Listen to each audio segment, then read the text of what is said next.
looking at the calm before the storm. For those of you who might have joined us a little bit late, this sunset safari, we are with a mating pair of leopards.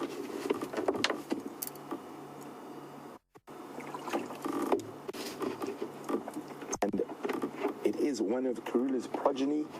Her name is Thandi, which is short for Thandikile, the loved one.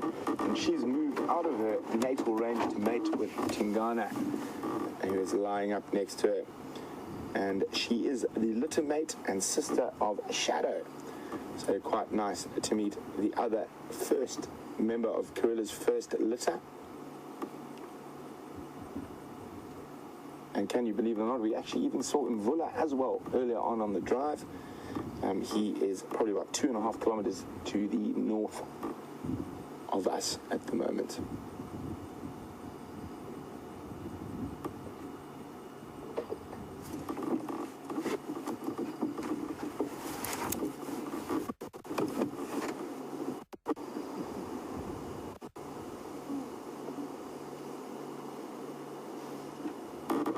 Ellen Fowler says that Thandi has a neck on her left ear and Shadow has a neck on her right ear as a distinguishing feature.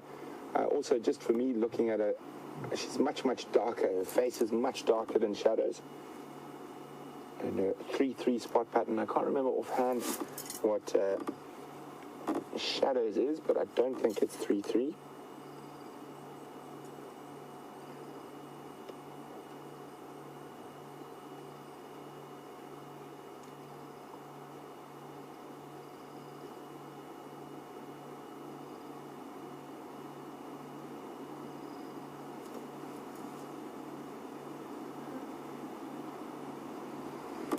So I'm trying to remember now. Let me see if I've got.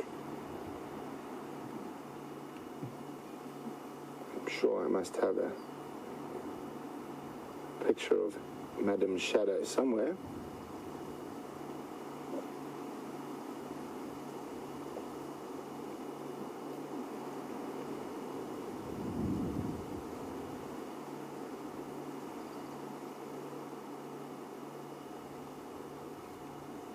So there we go. Shadow is a 3-4 for those who are interested. So Thandi's a 3-3.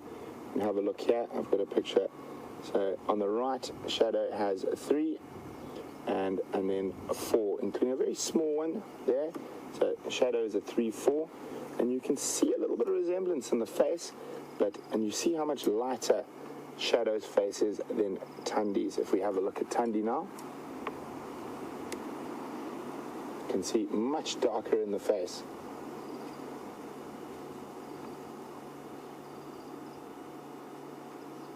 And Tom's wondering, do we carry a notebook around with us, all the information on these leopards, or is it just in our heads? Well, we remember most of it, and if we forget, we've got our wonderful viewers who have been keeping track of these leopards since the beginning of the live drives, and if we ever step out of line, they're there to put us right back in.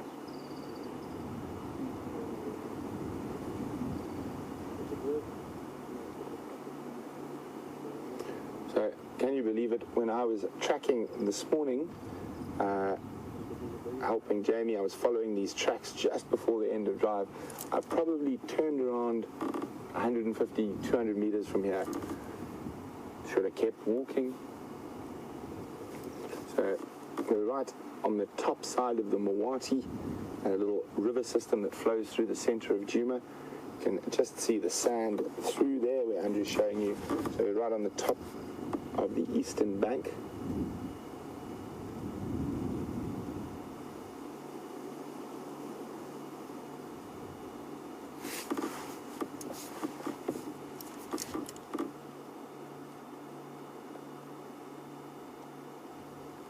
So we have been chatting a little bit about Shadow and Thandi, and I will touch on their success with cubs and whatnot shortly, but AJ is wondering, why do leopards have spiked penises? Is this sort of some evil trick of evolution? Well, it is and it isn't. It's a very important evolutionary trick. So even domestic cats and lions also have barbed penises. And what that does is while they're copulating, when the male ejaculates, it is to try and possibly keep as much of the sperm inside the female as possible to have the greatest chance of actually impregnating her.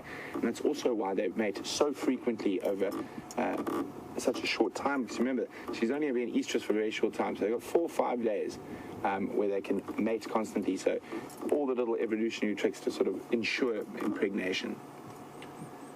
So I know we had a question a little bit earlier about Thandi's success with cubs, and as I said, I don't know much about Thandi, and fortunately I've got Craig who's shaking his head at me as well. A lot either. He doesn't know a lot either. So maybe some of our long-time viewers who keep an eye on what's happening with the leopards around this part of the world can let me know how many litters Thandi has had, how many of those have been successful.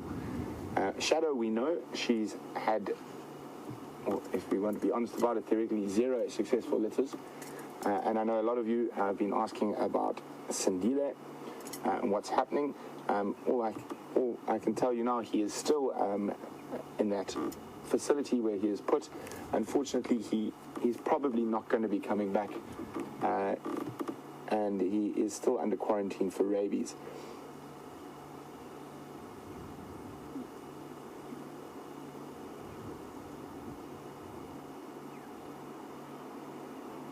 And of course, very sad for a lot of us. He was dear to a lot of us here. We spent many, many hours with that young man.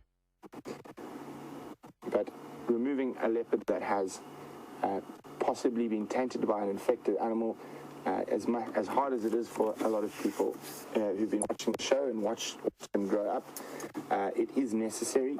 We cannot have a potential threat like that wandering around. Rabies can spread at an incredible speed through a population of cats, dogs, and a rabid animal becomes extremely aggressive and will feel nothing attacking an elephant, a lion, even a small leopard. So it was the right decision to remove him from the reserve.